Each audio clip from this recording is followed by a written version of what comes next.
Hello friends, growth online classes 0.5 में स्वागत है। तो आज हम क्लास 10 मैथ का चैप्टर निर्देशांक ज्यामिति से कुछ पॉइंटें लेकर आए हैं जो कि आपको सामने ये बोर्ड पे आपको दिख रहे होंगे, ठीक ना। तो ये कहता है बाबू कि निर्देशांक ज्यामिति है क्या, निर्देशांक ज्यामिति है क्या। तो सबसे पहले बाबू निर्देशांक ज्यामिति की कुछ पॉइंटें हम जान लेते हैं कि निर्देशांक ज्यामिति होती क्या चीज है। तो सबसे पहला बात आता है बाबू की ज्यामिति क्या है। तो कहता है ना कि ज्यामिति की शुरुआत बिंदु और सरल रेखा से होती है। यानी आपसे सवाल पूछ सकता है कि ज्यामिति की शुरुआत कहां से होती है। तो ज्यामिति की शुरुआत बिंदु और सरल रेखा से होती है। तो नेक्स्ट पॉइंट क्या है, कहता 1637 ईस्वी में देकार्त ने सर्वप्रथम ज्यामिति और बीज गणित में संबंध स्थापित किया। यानी 1637 ईस्वी में एक व्यक्ति का नाम है देकार्त, जो सर्वप्रथम ज्यामिति और बीज गणित में जो है ना दोनों में संबंध स्थापित किया। क्या किया? संबंध स्थापित किया। तो नेक्स्ट पॉइंट क्या आता है कि आपसे पूछ सकता है बाबू की निर्देशांक ज्यामिति किसे कहते हैं। आपसे सवाल पूछ सकता है निर्देशांक ज्यामिति किसे कहते हैं। तो किसे कहते हैं बाबू, ध्यान से देखिएगा। कहता निर्देशांक ज्यामिति या नियामक ज्यामिति। निर्देशांक ज्यामिति बोलिए या नियामक ज्यामिति बोलिए।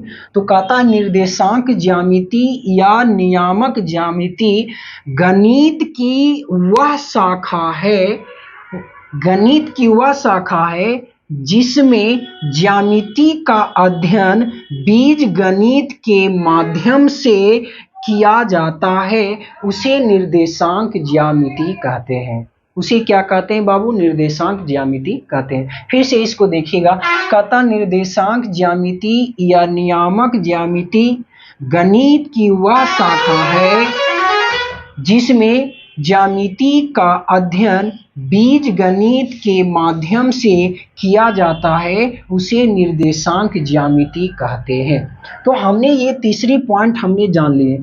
चौथा पॉइंट क्या कहता है बाबू? चौथा पॉइंट कह रहा है कि इस ज्यामिति में, कहता है इस ज्यामिति में ज्यामितीय आकृतियों का अध्ययन, ज्यामितीय आकृतियों का जो अध्ययन होता है ना, बीजीय समीकरणों के उपयोग से किया जाता है। किससे किया जाता है? बीजीय, यहाँ पे लिखा हुआ है बीजीय समीकरणों के उपयोग से किया जाता है। किससे किया जाता है बाबू? तो आकृतियों का अध्ययन, यानी ज्यामिति में जो आकृति होता है ना उसका बीजीय समीकरणों के द्वारा जो है अध्ययन यानी उपयोग किया जाता है। हमने तीसरी चौथी पॉइंट भी हमने जान लिए। अब कुछ बातें आता है बाबू। यहाँ पे एक आपको फिगर दिख रहा है, यानी x और x डैश, यहाँ से y डैश। तो बाबू ये जो होता है ना, जहाँ पे इन दोनों रेखाओं से कटता है, इसको बोलते हैं मूल बिंदु। क्या बोलते हैं? मूल बिंदु बोलते हैं। ध्यान से देखते जाना है, बहुत ही बारीक से देखिएगा। यदि समझ नहीं आवे तो वीडियो को पॉज करके देखिएगा, समझ में जरूर आएगा, मेरा वादा है। तो कहता है बाबू कि इन दोनों रेखाओं से जहां पे कटता है, इन दोनों लाइनों से, वहां पे जो जहां पे कटा यानी x अक्ष और y अक्ष से जो जहां पे कटता है वो कहलाता मूल बिंदु। और मूल बिंदु को बाबू ओ से डिनोट किया जाता है, यानी ओ से सूचित किया जाता है। किससे किया जाता है? ओ से सूचित किया जाता है। तो बाबू ओ से एक्स की ओर जाने पे ये सभी जो भी मान आएगा वो आपका पॉजिटिव होगा, यानी ये क्या होगा बाबू? धनात्मक होगा, है ना, सभी धनात्मक होगा। और ओ से y डैश की ओर जाने पे ये भी आपका क्या होगा? धनात्मक होगा, है ना, ये भी आपका क्या होगा बाबू? धनात्मक होगा। और ओ से x डैश की ओर, x डैश की ओर जो जाएंगे इस पे, यानी ओ से x डैश पे जो भी डिजिट आएगा, जो भी चीज आएगा वो आपका क्या होगा? ऋणात्मक होगा। बात समझ में आ रहा है ना? यदि बातें समझ में आ रहा है तो लाइक और शेयर जरूर कीजिएगा। और जो पहली बार इस वीडियो को देख रहे हैं ना, सबसे पहले चैनल को सब्सक्राइब कर लीजिएगा। और वहां से उसकी बाद बाबू ओ से y डैश, तो इसको भी हम लोग क्या बोलते हैं? ऋणात्मक बोलते हैं। क्या बोलते हैं? ऋणात्मक बोला जाता है। ध्यान से देखिएगा, इसको क्या बोलते हैं बाबू? ऋणात्मक, है ना। तो इससे कुछ पॉइंटें आती है जो कि आपको यहां से दिख रहा है ना।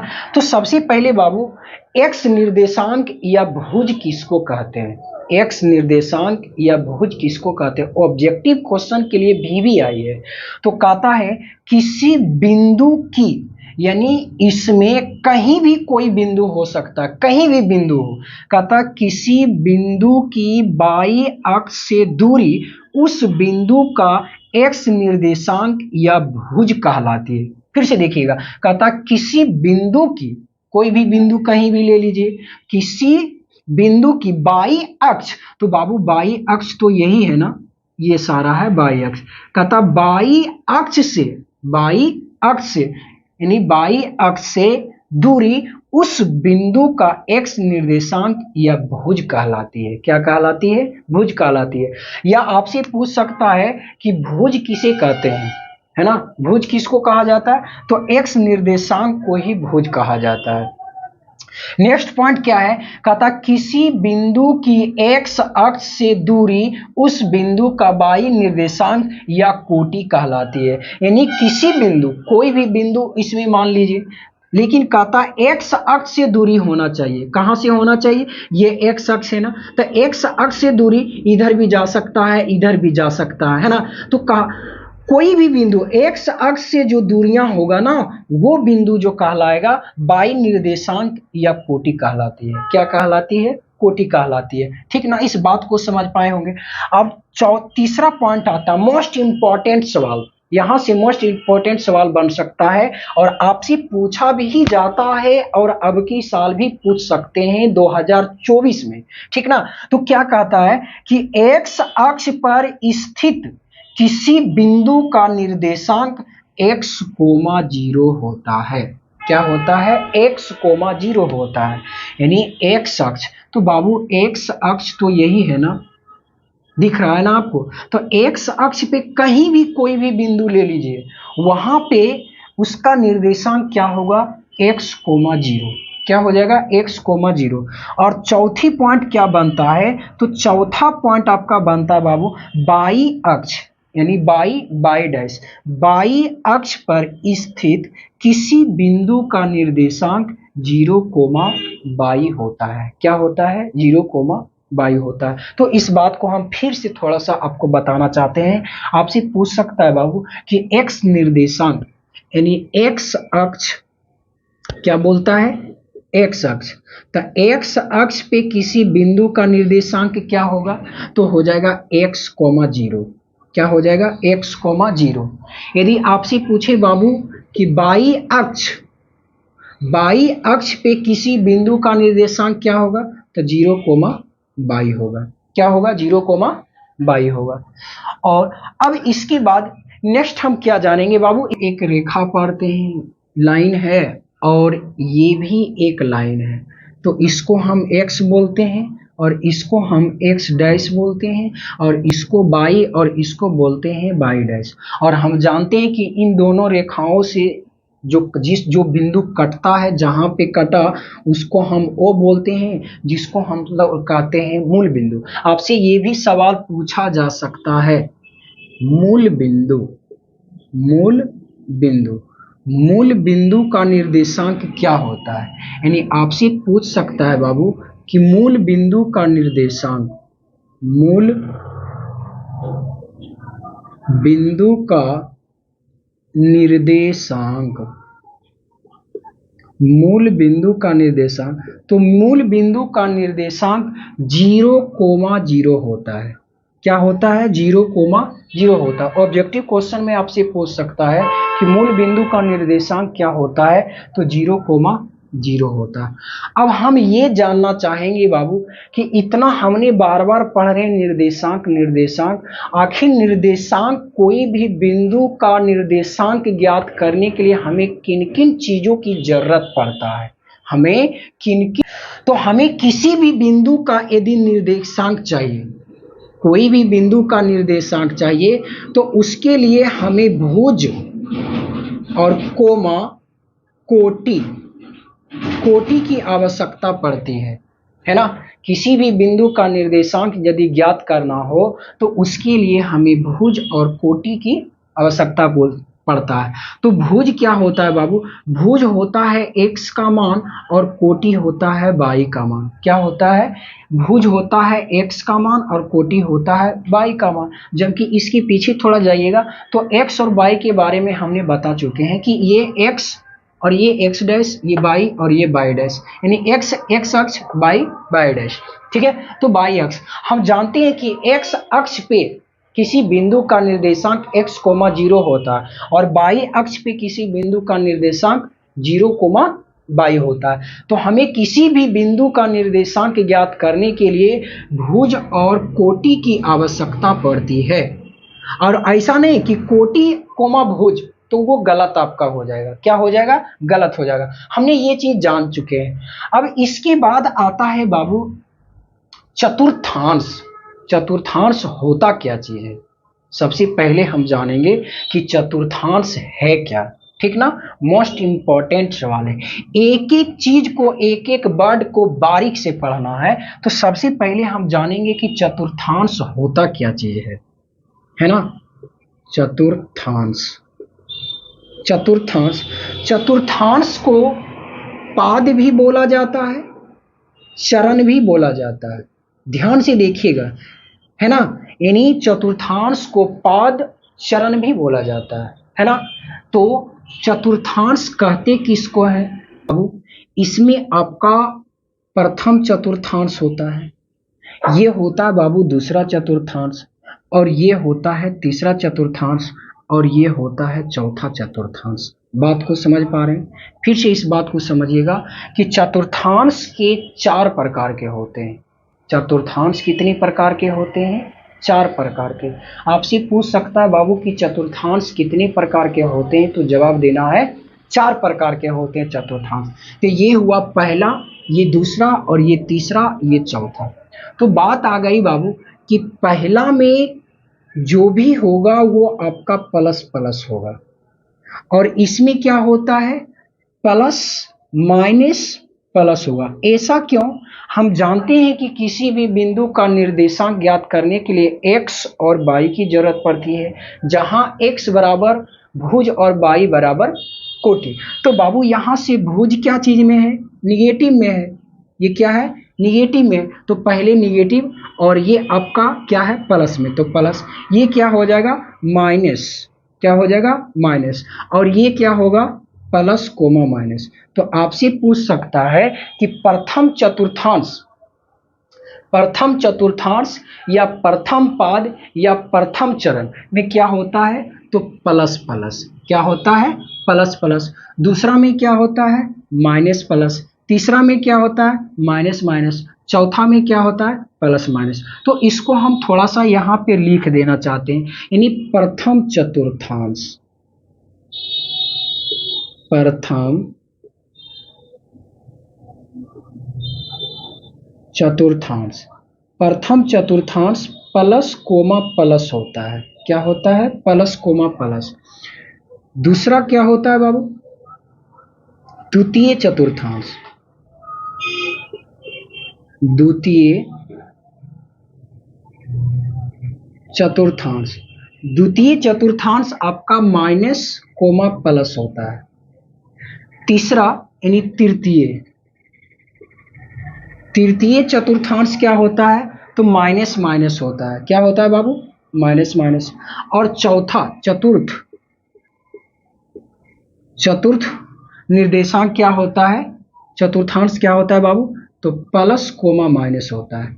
ये आपको याद रखना है। यहां से आप 2 से 3 नंबर ला सकते हैं, है ना। तो प्रथम चतुर्थांश क्या होता है? Plus plus. और दूसरा क्या होता है बाबू? Minus plus. और तीसरा क्या होता है? Minus minus. और चौथा क्या होता है? Plus minus. क्या होता है? Plus minus. तो ये प्लस क्या है? तो ये प्लस आपका भुज है। क्या है? भुज है। और ये प्लस क्या है बाबू? ये आपका कोटि है। क्या है? कोटि है। हर एक में ये माइनस क्या है? तो भुज है। प्लस क्या है? कोटि है। ये माइनस क्या है? ये भुज है और ये कोटि है, ये भुज है, ये कोटि है। यानी कोई भी बिंदु का निर्देशांक यदि ज्ञात करना है तो उसके लिए भुज और कोटि की आवश्यकता पड़ती है। तो आइए हम कुछ यहाँ से सवाल आप लोग के लिए उठाते हैं और आपको बताना है कि कौन कहाँ पे किस चतुर्थांश में है या किस पाद में है या किस चरण में है, ठीक ना। तो आइए, तो सबसे पहले हम एक फिगर बना देते हैं, ड्रॉ कर देते हैं। यहां से एक्स कर देते हैं बाबू, ये एक्स डैश, ये बाई और ये बाई डैश। हम जानते हैं कि इसमें क्या होता है प्लस प्लस और इसमें होता है माइनस प्लस और ये होता है माइनस माइनस और ये होता है प्लस माइनस, ठीक है।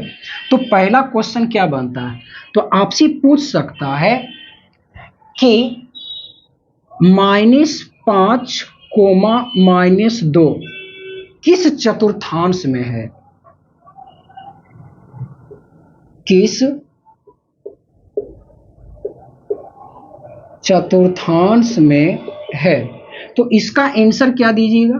तो पहला सवाल क्या आता है कि -5, -2 किस चतुर्थांश में है।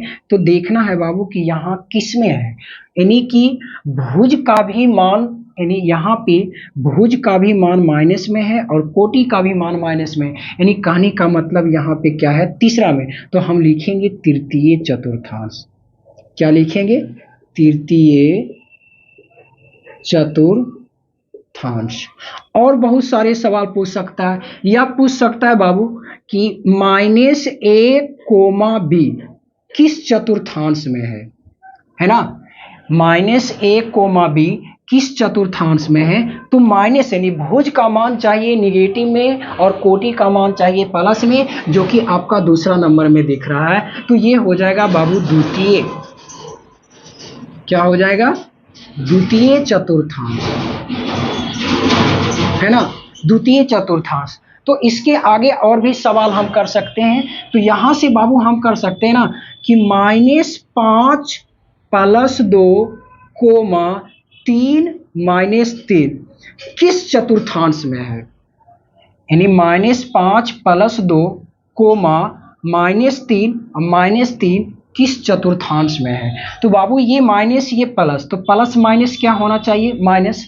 तो घटाएंगे तो बचेगा क्या, पहले इसको हम सीधा कर लेते हैं, हम पूरा सरल बना लेंगे, ये सवाल को पूरा पहले सरल बना लेंगे, उसके बाद हम जवाब देंगे कि किस चतुर्थांश में है। क्योंकि तो यहां से बाबू माइनस और ये प्लस, तो माइनस प्लस माइनस होता है। तो 5 रुपया में बाबू 3 रुपया को घटाएं, सॉरी 5 रुपया में 2 रुपया घटाएंगे तो बचेगा 3 रुपया, और ये 3 किससे बचा, 5 से। तो ये आपका निगेटिव में है, इसलिए इसको भी निगेटिव में रखना होगा, कोमा। ये माइनस माइनस प्लस क्या होता है, माइनस माइनस प्लस, लेकिन उसका चिन्ह माइनस में होता है। आप जानते होंगे यदि कोई इंसान चोरी करता है, जब चोरी करता है ना तो वो भाग जाता है, तो वो जो है पुलिस के द्वारा पकड़ा जाता है, पुलिस के द्वारा पकड़ाया जाता है। तो वो थाने में पहुंचता है, कहाँ पहुंचता है, थाने में पहुंचता है। तो थाने में जब पहुंचता है ना तो वो लड़का का माँ बाप इतना पहुंच वाले होता है ना कि उसको वहां से तुरंत छुड़ा कर लेके चल आते हैं, लेकिन छूट जाता है, लेकिन वो क्या कहलाएगा, चोर कहलाएगा। क्या कहलाएगा, चोर। ठीक उसी प्रकार ये माइनस माइनस प्लस होता है, लेकिन इसका चिन्ह क्या होगा, माइनस। अब यहां से जवाब दे सकते हैं कि -3, -6, तो इसमें कहां पे होता है, तीसरा चतुर्थांश। तो इसका सही आंसर हो जाएगा थर्ड। क्या हो जाएगा वो, थर्ड चतुर्थांश या थर्ड चतुर्थांश, या इसको हम बोल सकते हैं पाद, या बोल सकते हैं चरण। क्या बोलेंगे, चरण। तो आइए हम नेक्स्ट आगे की ओर बढ़ते हैं, ठीक ना।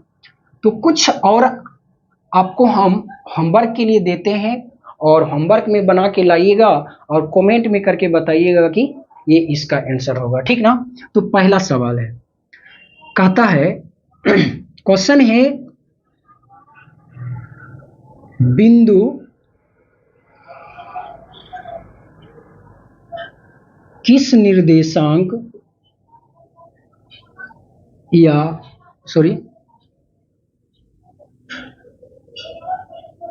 बिंदुएं या बिंदु भी, बिंदुएं किस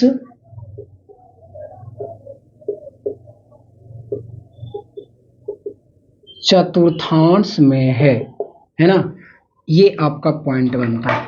तो पहला सवाल क्या है, ध्यान से देखिएगा।